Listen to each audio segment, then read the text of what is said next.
Hey, this is Amy Warden with Great Cake Soapworks, and today I've been experimenting with the solid bubble bars. I made them at Christmas time with a cookie press, and for Valentine's Day I wanted to make them into a heart-shaped mold. So my friend Cynthia came over and is helping me with the video, and she also helped me with some test batches.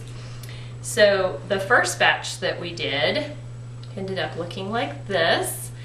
The bubble bar got kind of cracked and it was expanding out of the mold, and so we decided to try another batch and realized that if we didn't fill the mold all the way, that it expanded and just kind of puffed up nicely like that.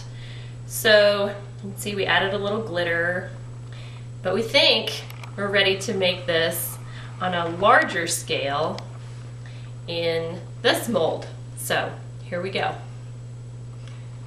First thing we're going to do is start with, I don't know how to say this, dendritic salt. And I'm going to use this to mix with the fragrance to help it stick. Okay, and the fragrance that I'm going to use is the one that I used for the girls' Valentines soaps, which I just happen to have one right here, called South Seas Siren.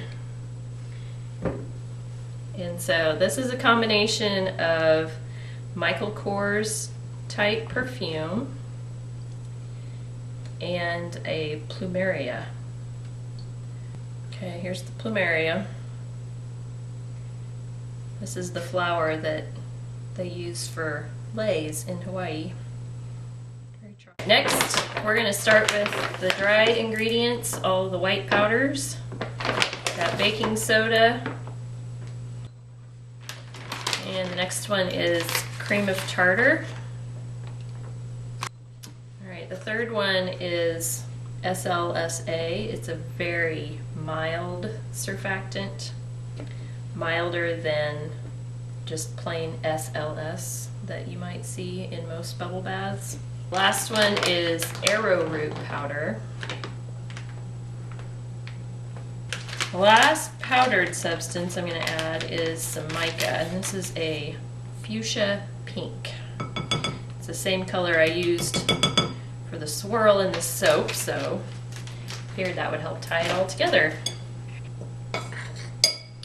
Alright, next I am going to add some liquid surfactants.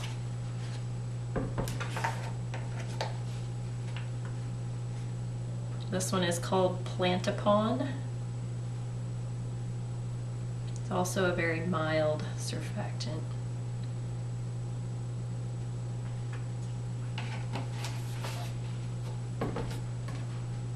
And this one is DLS. And I'm not even going to pretend that I can pronounce what it really is.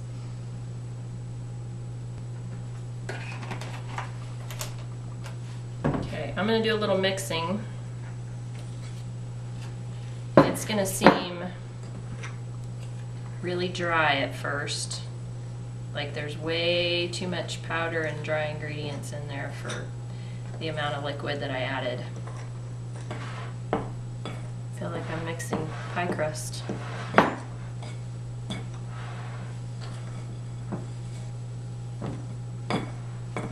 Okay, it's starting to get sticky.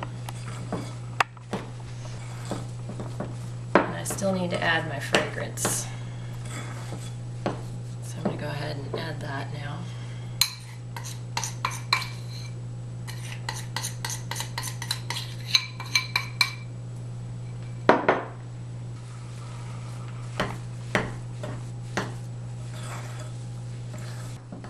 One of the things Cynthia and I noticed is that it likes to get very spongy and grow right off the bat, but if you treat it kind of like a bread dough, let it do its rising and then kind of punch it down, then it will grow less in the mold.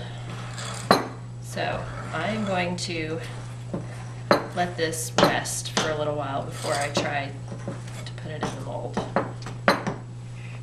you can see how much this is really puffed up and gotten spongy, so I'm going to stir it down here. And it's going to hold together a whole lot better, I think. Let's try sticking this in the mold. It's kind of a nice Play-Doh texture now. I'm going to go ahead and sprinkle this one with a little bit of glitter before it gets too dry and it won't stick. Okay, I was able to get 2 trays basically of bubble bath out of that one batch, and they're cracked and obviously they've grown in the mold a little bit. I'd say this one probably turned out the best, so I'll probably keep that in mind for future batches, but overall I'd say they look pretty good. Alright, I wanted to give you an update on the bubble bath, and it looks like these molds are not releasing. I'm leaving half of it in the mold because it can't get air, and so it's not drying all the way down in the bottom. So I'm tempted to throw them in the oven and maybe try to cook them a little bit. I don't know what that'll do, so I'll show you the main batch too. Alright, so I took this one out and it's not too bad. It's got a few pieces missing, but it might be okay. I've kind of pulled on some of these others to see if they're going to come out, and a couple of them look like they might, and a couple of them look like they might split like the test batch did. Okay, it's been about 2 days now since the bubble bath was made, and I decided not to put it in the oven. I didn't think that was a good idea. So today I just decided I was going to try to unmold them, and as you can see, these 5 did not really cooperate. I do have 6 that look pretty good. In fact, you can see the backs are pretty well intact. So I would consider these to be sellable at a regular price, and these will maybe end up in a grab bag of some sort.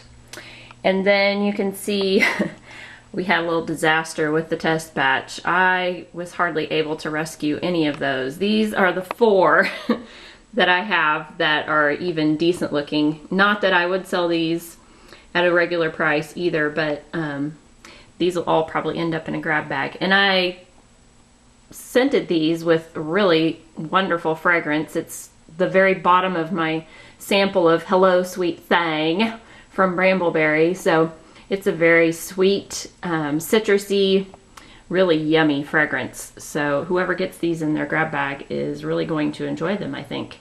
And these smell really good too, of course, scented with the combination of Michael Kors perfume and the Plumeria fragrance. It's a nice, sweet, almost fruity kind of floral fragrance. So I think you will enjoy these as well.